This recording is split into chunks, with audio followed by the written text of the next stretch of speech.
सा कौन सा लोग सही जवाब देते हैं, ठीक है। अगला क्वेश्चन, घूर्णी गतिज ऊर्जा का समीकरण लिखना है। तो घूर्णी गतिज ऊर्जा का समीकरण देखिए क्या होता है, के ई इक्वल टू हो जाएगा 1/2 आई इंटू ओमेगा स्क्वायर। ये डब्ल्यू नहीं है, ओमेगा है। ओमेगा क्या होता है, कोणीय वेग होता है। ये हो गया क्वेश्चन नंबर 4 का आंसर, घूर्णी गतिज ऊर्जा का समीकरण। अगला क्वेश्चन है, केपलर का दूसरा नियम किसके संरक्षण का पालन करता है। तो ये हो जाएगा कोणीय संवेग। क्या हो जाएगा, कोणीय संवेग।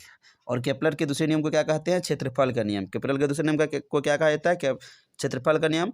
पहला नियम को क्या कहा जाता है, कक्षाओं का नियम। केपलर के पहला नियम को कहा जाता है कक्षाओं का नियम, दूसरा नियम को क्षेत्रफल का नियम, और तीसरा नियम को क्या कहते हैं, तीसरा नियम को कहते हैं आवर्तकाल का नियम। सारा याद रखिएगा। किसी वस्तु के परिभ्रमण काल की त्रिज्या का मात्रक क्या हो जाएगा, तो परिभ्रमण काल की त्रिज्या है, तो त्रिज्या का मात्रक क्या हो जाएगा, मीटर हो जाएगा। केपलर का पहला नियम को क्या कहते हैं, देखिए पहला नियम को क्या कहते हैं, कक्षाओं का नियम।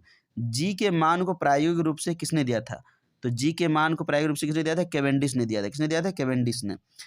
पृथ्वी की तरफ से पलायन वेग का मान क्या है, तो पलायन वेग का मान क्या हो जाएगा, 11.2 किलोमीटर पर सेकंड। किलोमीटर पर सेकंड, किलोमीटर पर सेकंड, ठीक है।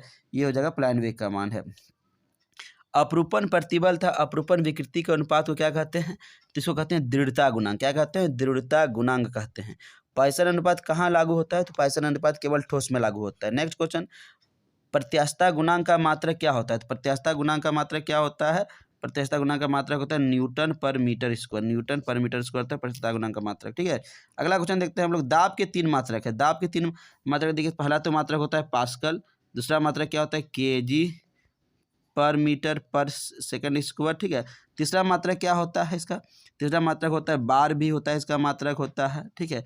SG/mm भी होता है, SG/mm वायुमंडल दाब। तो ये सब इसका दाब का हो गया, मात्रक हो गया, ठीक है। न्यूटन पर मीटर स्क्वायर भी होता है इसे, ठीक है। अगला देखिए, श्यानता गुणांक के 2 मात्रक है। श्यानता गुणांक का बहुत सारा मात्रक है। श्यानता गुणांक का देखिए मात्रक, पहला मात्रक क्या है, न्यूटन सेकेंड पर मीटर स्क्वायर। दूसरा है केजी पर मीटर पर सेकेंड। तीसरा है पॉइज, POISE। तीसरा है पॉइजली, POISULLI, पॉइजली होता है। तो ये देखिए, एक मात्रक, 2, 3, 4 मात्रक होता है, इसमें से 2 ही मात्रक लिखना है। बरसात की, अगला देखिए क्वेश्चन नंबर हो गया 15, तापमान बढ़ने पर द्रव की श्यानता गुणांक क्या होती है, घटती है।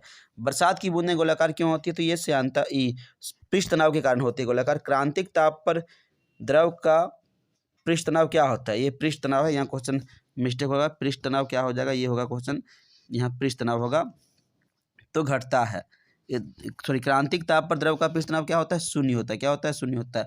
तापमान का SI, CGS तथा व्यवहारिक मात्रक क्या होता है, तो SI मात्रक होता है, SI मात्रक हो जाएगा केल्विन, CGS मात्रक हो जाएगा डिग्री सेल्सियस, और व्यवहारिक मात्रक क्या हो जाएगा, डिग्री फ़ारेनहाइट। तो 3 मात्रक होता है, SI, CGS और व्यवहारिक, ठीक है।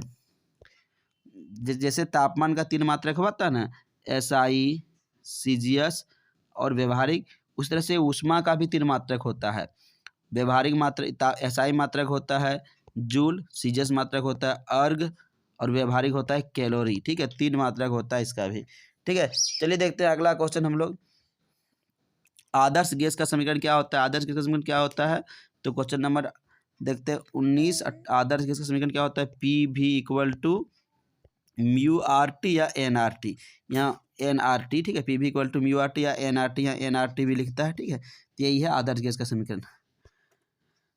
स्वस्थ मनुष्य के शरीर का तापमान सेल्सियस, केल्विन तथा फ़ारेनहाइट में क्या होता है। सेल्सियस में कितना होता है, सेल्सियस में होता है 37 डिग्री, केल्विन में होता है 310 केल्विन, और फ़ारेनहाइट में 98.6 फ़ारेनहाइट होता है, ठीक है। ये तीनों स्केल में 3। स्टीफन के नियम का समीकरण क्या, स्टीफन का नियम का समीकरण क्या होता है, E is directly proportional to T⁴। ये होता है स्टीफन का नियम का समीकरण। चालकता के बढ़ते क्रम में, चालकता के बढ़ते क्रम में सबसे पहले क्या हो जाएगा, सबसे पहले एल्युमिनियम हो जाएगा, 1 नंबर में क्या हो जाएगा, 1 नंबर में हो जाएगा एल्युमिनियम, 2 नंबर में हो जाएगा कॉपर, और 3 नंबर में क्या हो जाएगा, चांदी। सबसे ज़्यादा क्या हो जाएगा, चांदी हो जाएगा, ठीक है। नेक्स्ट क्वेश्चन, पृथ्वी के केंद्र में क्या होता है, गुरुत्वाकर्षण का मान क्या होता है, 0 होता है। गुरुत्वाकर्षण के सार्वत्रिक नियतांक का मात्रक तथा बीमा क्या होता है, ये बहुत इंपॉर्टेंट है, बड़ी जी का मात्रक तथा बीमा है। तो मात्रक क्या हो जाएगा, न्यूटन मीटर स्क्वायर पर केजी स्क्वायर हो जाएगा, ठीक है। और बीमा क्या हो जाएगा, बीमा हो जाएगा m-1 L3T-2 ये हो जाएगा बीमा। ठीक है, तो देखते हैं अगला क्वेश्चन। पृथ्वी के केंद्र में किसी पिंड का भार क्या होता है? तो केंद्र में किसी पिंड का भार क्या होता है? 0 होता है। पृथ्वी की सतह पर गुरुत्वाकर्षण का मान सबसे अधिक कहाँ होता है? तो यहाँ ध्रुव में होगा सबसे अधिक, और सबसे कम कहाँ होता है? सबसे कम होता है विषुवत रेखा में। सबसे अधिक ध्रुव में, सबसे कम विषुवत रेखा में। अगला क्वेश्चन देखते हैं। यदि पृथ्वी की त्रिज्या आधी कर दी जाए तो द्रव्यमान नियत रहे तो दिन का समय क्या हो जाएगा? 6 घंटा हो जाएगा। कितना हो जाएगा? 6 घंटा हो जाएगा। भारत का पहला कृत्रिम उपग्रह क्या है? आर्यभट्ट है। क्या नाम है? आर्यभट्ट। कब छोड़ा था? 1975 में छोड़ा था। 1975 में छोड़ा था। ठीक है, और विश्व का सबसे पहला उपग्रह का नाम क्या है? विश्व का सबसे पहला स्पुतनिक हो जाएगा। ठीक है, स्पुतनिक वाला कब छोड़ा? 1957 में। ठीक, कौन छोड़ा था? रूस छोड़ा था। कौन छोड़ा था? रूस छोड़ा था। रूस। ठीक है, अगला क्वेश्चन, यंग प्रत्यास्थता गुणांक का मात्रक क्या है? तो यंग प्रत्यास्थता गुणांक का मात्रक क्या है? न्यूटन पर मीटर स्क्वायर। इस तरह का वीडियो देखने के लिए चैनल को सब्सक्राइब कीजिए, वीडियो को लाइक कीजिए, शेयर कीजिए। ओके, धन्यवाद। 11 का और लगभग 400 ऑब्जेक्टिव का या 500 ऑब्जेक्टिव का टारगेट है, देखते हैं कितना हो पाता है। चैनल को सब्सक्राइब कीजिए, लाइक कीजिए। धन्यवाद, जय हिंद।